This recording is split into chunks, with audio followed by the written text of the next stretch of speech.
Okay, thanks for staying with us. It's still Roseonallsides live from the studios of Ben Television, United Kingdom.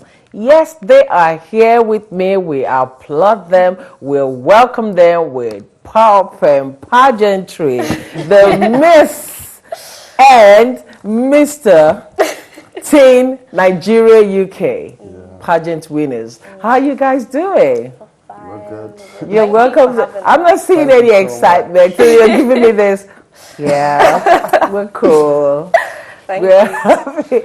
It's nice. How has it been? It's been a long journey, but it's been good so far. It's been a long fall. Like the past 3 weeks hasn't really sunk in. Okay. But yeah, it's It fine. feels like a surprise, but keep moving. But you like the feeling? Yeah, definitely. You're enjoying it? I'm really enjoying it. And I noticed there's been a lot of media on this. Yeah, a lot of eyes are looking at us, so it's just really important we just, be But ourselves. were you expecting it to be this way? Or Not really. What do you mean, like? Okay, but then instead of going straight into the interview, Anna Marie Uzokwe, that's your name, and of course David Amoko. Yeah. They are the winners of the Miss and Mr. Teen Nigeria UK pageant 2019. Yeah. It's beautiful. Congratulations. Thank you. So what did you have in your mind when you were going in for this competition? Well, obviously I've done pageantry before. Okay. But obviously when people think of pageantry, they think about catwalking, wearing long dresses. But the thing is, with Mr. and Miss Teen Nigeria UK, it's not a beauty pageant. It's not about the beauty. It's about God. We put God first in everything we do, because if God isn't in it, we're not in it. And that's very important. And also, it's about the youth and our creative ideas to portray that. And obviously, the judges are judging us, and it's basically for us to just present our ideas, which will help the youth. You tell me, talk to me. Well, for me, when I went in, it was more about the experience, because I've done a lot of public speaking, and I saw this as like the next step to something bigger. And then at first I was like, I like that. At first I was like, I'm not sure if this is 100% for me. Okay. But then what kept me going is my family, guidance from God, and thanks to my parents as well. And then I thought to myself as well, if I'm not doing this for me, I should do it for the people it's going to impact. So I was like, this is bigger than me, so I should go ahead and do it. Talking about those it's going to impact, it's fellow youths like yourself. Yeah. And then how is this going? Because I was reliably informed that you proposed, you had a proposal which is created for what you intend to do eventually when you win. This is a part of the criteria the judge used in choosing the winners. What was your focus on? My focus was on fitness and mental health, because in my spare time I go to the gym a lot. So I was thinking, why not? If I can spend my time at the gym and see this as something to do instead of being on the streets, for example, I'm like, yeah, why not? Why not put the youth on this? And then there's a lot of people that think going to the gym is just about all the physical looks and everything like that. But going to the gym helps with mental health, helps with depression, anxiety, and things like that. And I really want to put that across for the youth, and It's because the youth have so much energy. Yeah. If you're not spending that maybe reading or doing any other good thing, you could also spend that in the gym and keep fit. Definitely, yeah. And for you, what's your project? Yeah, so mine's not obviously fitness related. It's based on autism and those type of disabilities. I have a brother called Tolu Lope. He suffers from high functioning autism, and it's basically a learning disability. And what I wanted to do is basically for those that have autism and Asperger's syndrome, is to help them, motivate them for whatever they want to focus on, whether it's photography, fitness, those types of things. I want them to know that their autism doesn't define them. They can do all things through Christ who strengthens them. And I also just want to make them aware that it doesn't matter about their autism, and I just want to motivate them. I want to do workshops to help motivate them and push them to be their best selves, basically. You feel very passionate Yeah, about this. yeah, it was because you're having tears in your eyes. Right? But on the night, it was very emotional. I did Yeah. a spoken word based on my experiences growing up with my autistic brother, who actually is non-verbal. He doesn't say anything. Well, he says like about 20 words a day. So he can't really express the ambitions he wants to do. Like, everyone has ambitions, but obviously with him, he just sits at home, watches TV.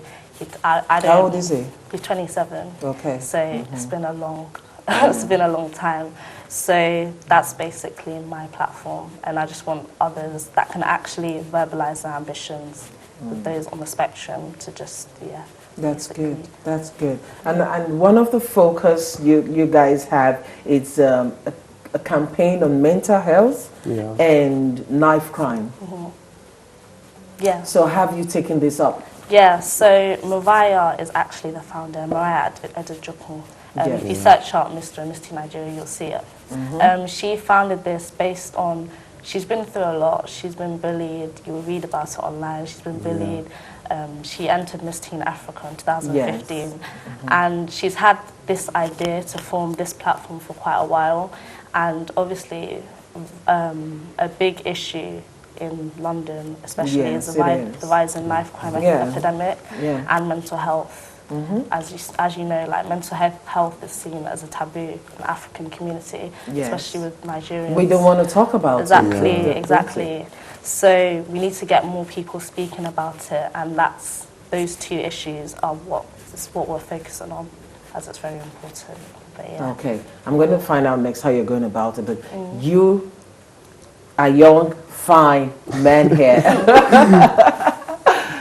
Really, the victims of this knife crime violence is usually young boys. No, we've heard issues with about young ladies too, like your age, 14 to 21, and the likes. It's really heartbreaking. And I guess maybe it's Mariah who said she did a statistics that from different boroughs in London showed that 3 in 4 youths involved in violent crimes were from the Nigerian heritage. And you guys are Nigerians. So how does this make you feel? It's crazy. So you tell me. Okay, no. Sorry. What am I going to have? So it's when you think about it. Yes. Obviously, I don't have a personal connection with, I haven't lost anyone to knife crime, by thank God. However, it's just a thing where you never know. It could be your brother, it could be your nephew, it could be... It's so easy to say, a friend's friend. It's so easy to say, that can never be me, but it's just crazy. So it's just, definitely being in this pageant has opened my eyes to the rise of knife crime epidemic, because I didn't know how big and how such a serious issue it is. But David, talk to us. Yeah, for me it's quite disappointing hearing like Nigerians, because the thing is, I grew up in Nigeria and I know what the Nigerian people can do. I know our potential. So hearing about a Nigerian picking up a knife or being in a gang is quite disappointing. Recently, November the 2nd would be a year I lost a friend to knife crime, which it was Nigerian as well, Malcolm Madriola, and then it was a very close friend of mine. And then just thinking that something like this can happen and it's so close to home, the cause is so close to home, it's kind of like heartbreaking. This is why my campaign is literally targeted at the youth, because they could use all their time to do something much more better and just channel their energy into something that could benefit them in the long run instead of carrying knives. How are you getting this message to them? So I'm planning on getting the message to them is trying to run classes like maybe boxing fitness, box fitness, things like that, running fitness classes, doing one-on-one personal training with them as well, and then kind of like get them to know that the gym does not just, it goes far beyond than what they can think, and then just talking to them every like once a week on what's going on in their lives, and just to speak to them, to make them know they're not alone. Because the thing is, a lot of youth suffer from depression and anxiety, and then if they go home to their parents, Nigerians, they don't believe in all these mental issues. So if they know there's someone there to help them, I think they could put trust in something much more bigger that would benefit them. Okay, so if you're just joining us, I'm speaking with Anna Maria Uzokwe and David Amoko, who are the winners of the Miss and Mr. Teen Nigeria UK pageant. That's brilliant. You just gave a brilliant submission. And I would want to know, let me take you back, when you got into the pageant, like enrolling into the competition, it's what was your focus? Like, when you were coming in, what did you say to yourself that you're bringing differently into this pageant that's going to make you, you know, stand out from everyone else? Do you want to take this one? No, you go first, David.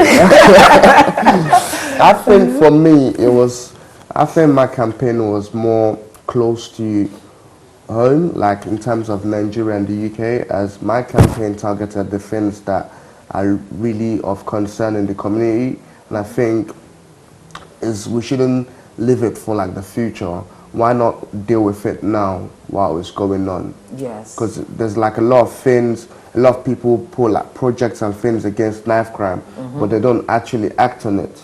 So I was like, why not do something like that? Yeah. Okay, and you? Obviously, mine was based on autism. I've been focusing on that for a while. Beyond that project, Yeah. your traditional wear, I'm asking for all other... All the details. Yes, everything you brought into the pageant, you know? Because what were you dressed like? Was it on the like first, a northern? on our audition? Yes. On our No, audition. not on the audition, for the competition, because, Oh. apart from the you, actual like, show. so what you know culturally about Nigeria, what you were able to display. Yeah, I was representing Igbo people.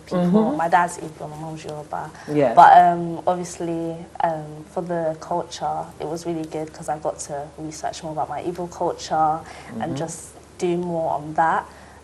Obviously, my talent was the spoken word about autism. I'm not going to go too much about that. But did you speak Igbo?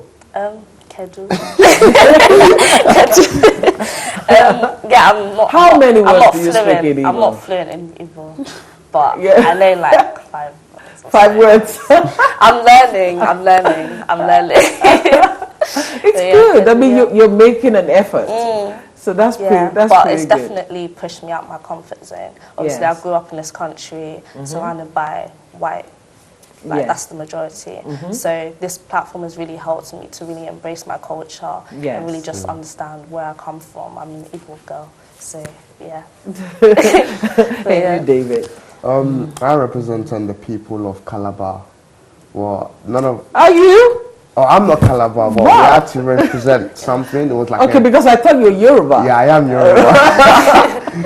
Yeah, I represent the Calabar people, but I got to learn more about like a part of Nigeria. Yes. That the people of Calabar actually they didn't originate from Nigeria.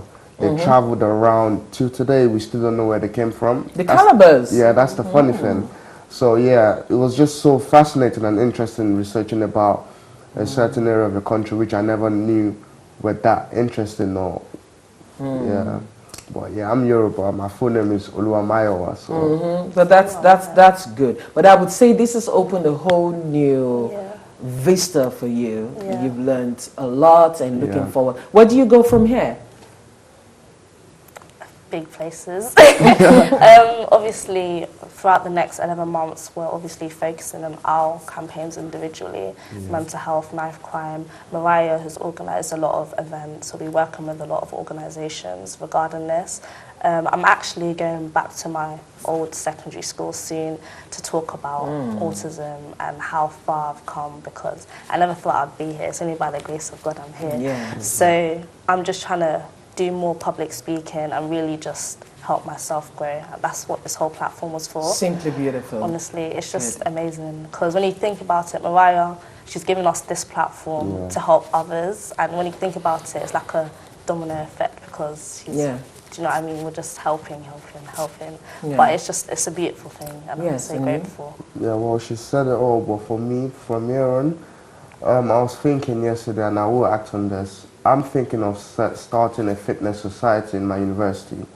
So, surprisingly, there is no one already, which I would have thought like there should be a fitness society already, but there's no one. So it's my obligation to start one. And then, even though I'm not at home, I want to get people into fitness in university. And then there's not something that's just gonna start from me.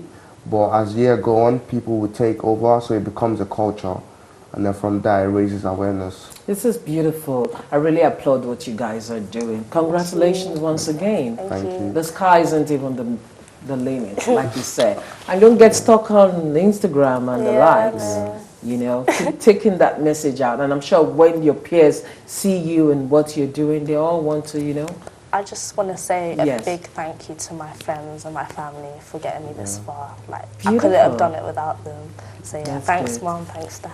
That's nice. And you? Thanks to my friends, man. They really pushed me. And my dad, big thanks to him. Maria's mom as well. She really pushed me when I was about to, you know, give up. She really picked up the phone, called me and said, David, it's not time. You have bigger, God has bigger things for you. And then thanks for my friends. My friends are really supportive. Yeah. And is there a project the two of you are going to work on in future? Yeah, probably. Keeping the vision alive. Yeah, of course. Of course. Yeah, of course. Simply Honestly, good, when we brilliant come back, things. we'll have a lot. I like that. I like that. It is so good to have you, Thank David and Anna Maria. Thank you for coming on the show. So We wish you Thank all you the so best. much. All the best. Congratulations once again. Okay, so that's it. Anna Marie Uzokwe, apologies. And then David Amoko, the new winners of Miss and Mr. Teen UK, Nigeria, UK. The first winners. Beautiful. And of course, an exclusive interview with them. And that's the much we could take on Roseonallsides. But we're still going to be here. It's not the end of the show. We're going to go for the break and we're going to come back. The special program I talked to you about when the program started, to the CEO of Ben Television is going to be here and the lines will be open so we could engage with you about supporting Ben Television. What more do you want to see? What do you want us to bring to your living rooms? What you would embrace and love? We're here for you. 21 years. You should applaud that. It is not easy doing business in the UK, and we've been on for 21 years. Come out, beat the drums. Let us see how much support you can give to us. And of course, God will bless you accordingly. And from me to everyone who has made this program a success, I say a big, big, big thank you. Uche, Papi, Ugo, lots of love with Razor. Okay, that's it on Roseonallsides. We'll do this again next week. Bye-bye.